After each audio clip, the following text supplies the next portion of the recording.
টানা বৃষ্টি, বন্যা ও বৈরী আবহাওয়ার প্রভাবে যেন আগুন লেগেছে রাজধানীর সবজির বাজারে।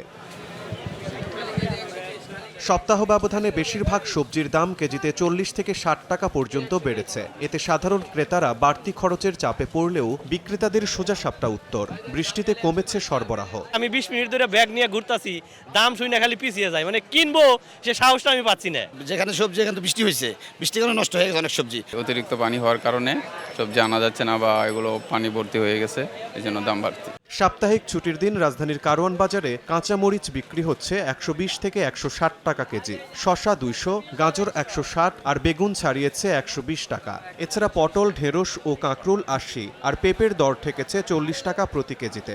বৃষ্টি আর বন্যা আর কাঁচামরিচ তো উৎপাদন হয় নিচু এলাকায়, কারণ পানি আর বন্যা যদি হয় তো গাছ মাছ সব তো মরে যাবে না, সেই কারণে দামটা একটু বেশি। কারণ বাজার দাঁড়ায় আছি, কাস্টমারের চেহারা দিয়ে দাম কইতে ভয় করে।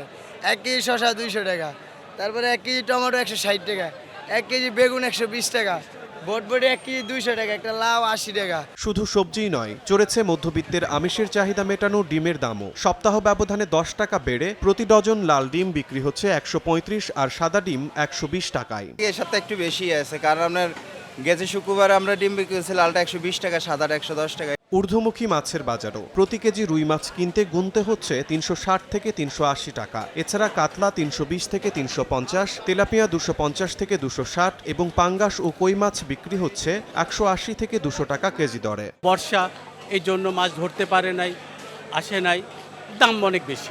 ব্যবসায়ীদের দাবি, আবহাওয়া স্বাভাবিক হলে সরবরাহ পরিস্থিতিও আগের তুলনায় চাঙ্গা হবে। এতে বাজারে কিছুটা স্বস্তি ফিরবে বলেও আশায় ক্রেতারা। শিমুল হোসেন, সময় সংবাদ, ঢাকা।